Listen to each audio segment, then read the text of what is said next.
Tengo dos preguntas para ti. ¿Qué haces? ¿Y cómo lo haces? Soy corredor de bolsa. ¿Corredor de bolsa? ¿Estudiaste eso en la universidad? No hace falta. Debes manejar números y personas. Es todo fácil. Oye, cuídate.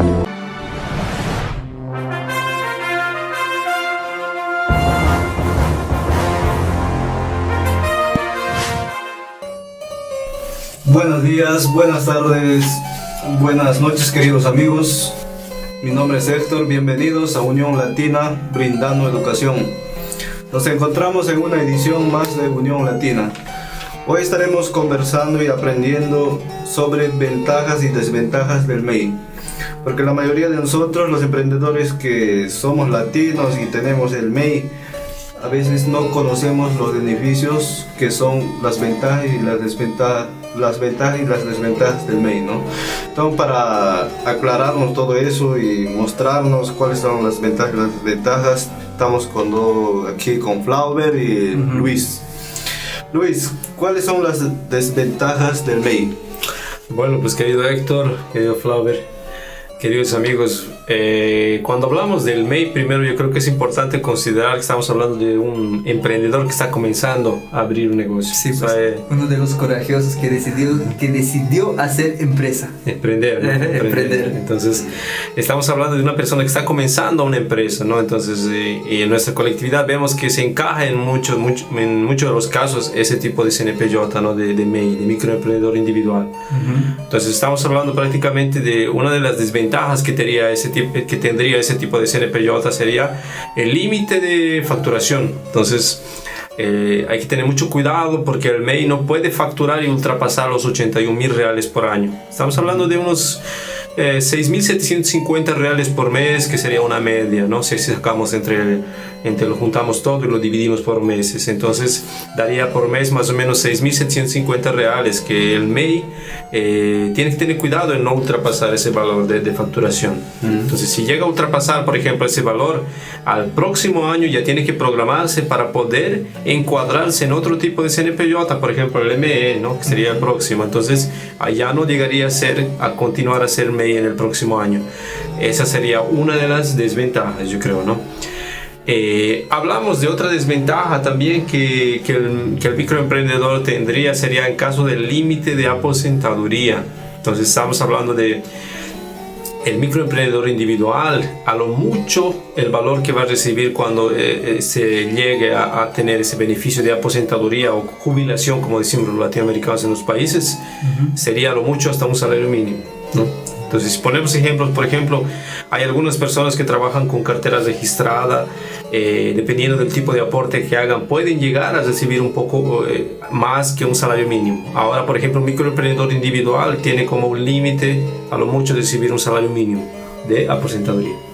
Tiene un límite de las únicas dos formas para poder recibir esa jubilación o aposentadoría, serían dos formas. Estaríamos hablando primero del tiempo mínimo de contribución, que sería mínimo 15 años, tiene que poder hacer los aportes mensualmente por 15 años, y después de los 15 años la persona ya puede solicitar el beneficio de la aposentadoría, ¿no? Entonces hay que tener mucho cuidado también. Hoy en día se habla mucho en la media, las medias de los medios de comunicación, se habla mucho de la reforma previdenciaria. Entonces hay que tener mucho cuidado porque esas reglas pueden cambiarse. Entonces hoy en día es 15 años, puede ser que después de esa reforma ya sea 20 años. Entonces hay que tener mucho cuidado y tomar en consideración mucho eso, ¿no? Es probable que cambie porque Brasil creo que ya viene batallando con ese asunto a mucho tiempo, ¿no es cierto? Y es probable que adopte el mismo sistema de Perú y Chile. Porque desde mi punto de vista particular mío, desde mi óptica, pues Brasil está avanzando a pasos agigantados a ese mismo sistema. Ese sistema previdenciario, ¿no? Que sería la AFP y allá en Chile y en Perú. Sí, exactamente. Bueno, pues yo creo que esa sería una de las desventajas también. Y otra de las formas para poder aposentarse el microemprendedor individual sería a través de casos de invalidez, ¿no? Entonces, por ejemplo, si tú, Héctor, tienes un CNPJ de MEI y por algún motivo, algún accidente, llegas a sufrir algún determinado tipo de invalidez, por ejemplo, tú ya no puedes caminar, Entonces, esa persona, por ejemplo, tú ya tendrías derecho a aposentarte por invalidez. Entonces, ese sería otro motivo para poder aposentarse, ¿no?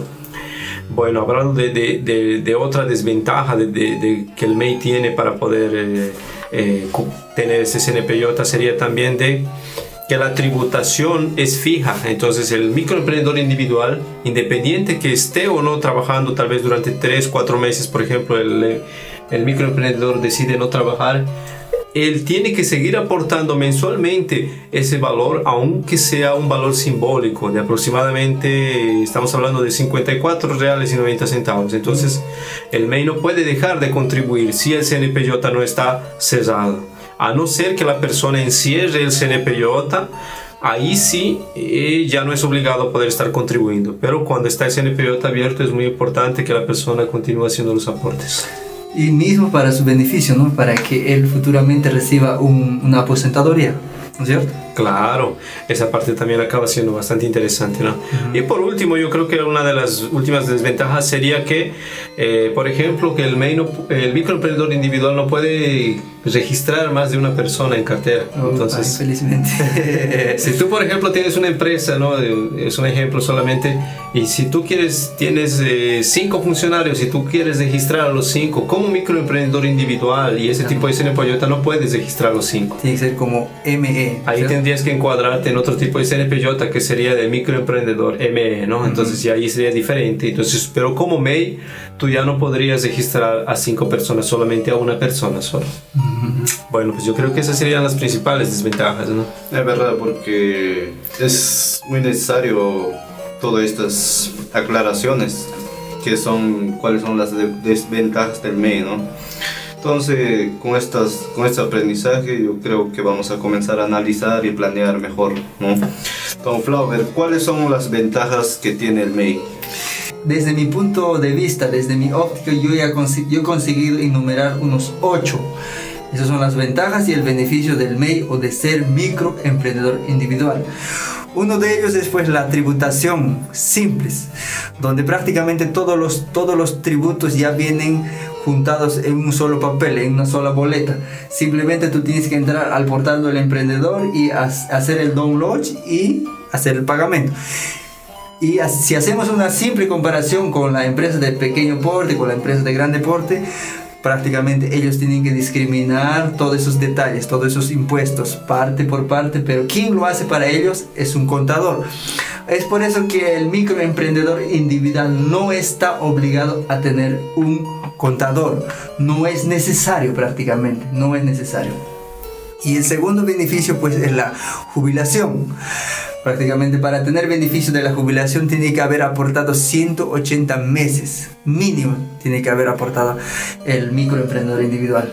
Enseguida tenemos pues el auxilio por enfermedad, auxilio por doença. Mínimo el microemprendedor individual tiene que haber aportado 12 meses para recibir ese beneficio. Y enseguida pues tenemos la pensión por muerte. Mínimo para recibir ese beneficio tiene que haber aportado 2 años, o sea 24 meses. Y enseguida tenemos el beneficio auxilio maternidad. Mínimo el microemprendedor individual tiene que haber aportado 10 meses para recibir ese beneficio. Solamente para poder completar y sacar una duda, yo creo que mucha gente debe tener, ¿cuáles serían los requisitos para poder tener ese beneficio del auxilio maternidad, querido Flauber?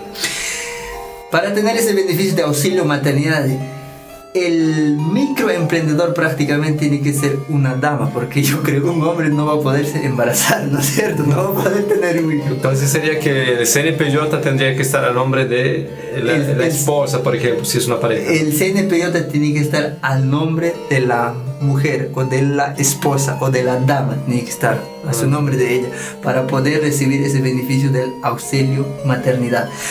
Pues si el hombre quiere recibir auxilio maternidad, ahí tendría que estudiar un poco cómo lo puede hacer él. No sé, hoy en día la ciencia ayuda.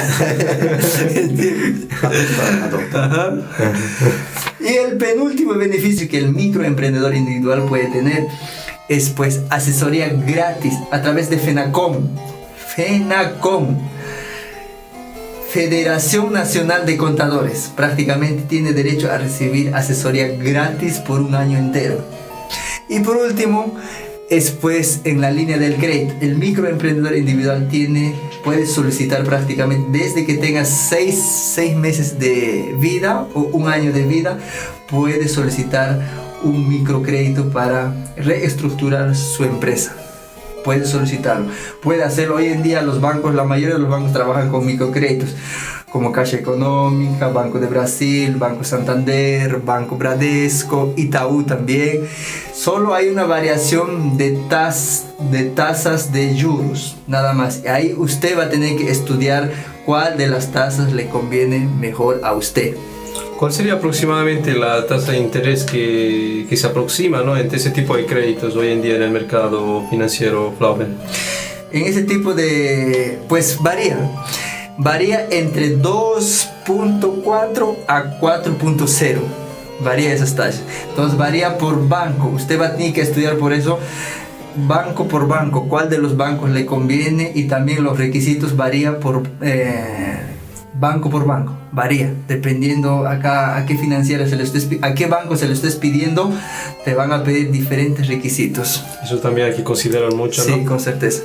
Y una de las partes importantes yo creo que es considerar también la tasa de interés, ¿no?, como hablamos ahora. Entonces, en esa parte de, por ejemplo, si tenemos una tasa de interés de 3% al mes, acá en Brasil cualquier tipo de modalidad de crédito se toma en consideración solamente los intereses compuestos. Entonces hay que tomar muy en cuenta y tener bastante en claro que aquí en Brasil, por ejemplo, si haces algún tipo de crédito, ya sea tal vez microcrédito, como estamos hablando por ejemplo ahora en el caso del microemprendedor individual, o a través de otra modalidad de crédito, es solamente aquí en Brasil todas las instituciones financieras practican los juros compuestos. Entonces estamos hablando de juros sobre juros, intereses sobre intereses. Es muy bueno primero planearse para ver si realmente aquel dinero para la empresa va a ser para un capital de giro, si realmente va a ser necesario para poder utilizar y hacer ese préstamo, para poder no endeudarse mucho después y que la empresa también ya quede en un momento muy difícil, ¿no? Exactamente, todas esas informaciones que prácticamente se está proporcionando aquí, que Unión Latina lo está proporcionando, es prácticamente una simple pincelada. Pues, por ejemplo, este tema de aquí es muy amplio, muy profundo, pero con certeza va a ser valiosísimo para ti, emprendedor. Entonces, queridos amigos, hoy aprendemos las informaciones que nos pasan Flauber y Luis. Por supuesto que nos van a ayudar a comenzar a planear un poco más mejor, con más clareza, con más claridad, todas las dudas. De cualquier forma yo creo que va a esclarecer nuestras dudas, ¿no? Entonces, queridos amigos, fue la edición de hoy día. Bueno, mis queridos amigos, toda esta información que nosotros lo hemos preparado con cariño y con mucho amor para ustedes, pues detrás de este trabajo hay un grande equipo, y prácticamente pues me gustaría pedirle que usted comparta este video, comparta esta información con sus amigos, principalmente con aquellos amigos hispanos que radican en Brasil, que prácticamente muchos de ellos carecen de ese tipo de información, o sea, prácticamente pues necesitan esa información. Yo veo instituciones cobrando por ese tipo de informaciones, que es para mí, desde mi punto de vista, desde mi óptica, es absurdo hacer esto prácticamente. Y nosotros te lo brindamos totalmente gratis. Y si ustedes tienen alguna sugerencia, déjenos en la descripción del video, tanto en el Face, tanto en YouTube. Y al mismo tiempo, síganos y inscríbanse en la página de YouTube y del Facebook. Y de mi parte, pues me despido con un beso en el corazón a cada uno de ustedes. Y hasta la próxima edición. Y hacerles una invitación.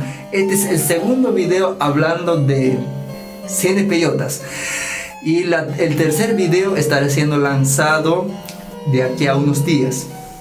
Entonces estén atentos para recibir el tercer video, que estaremos hablando de CNPJs todavía. Bueno, queridos amigos, muchas gracias por esa atención. Un abrazo para toda esa gente linda latinoamericana, queridos amigos. Hasta luego. Chau, chau, chau.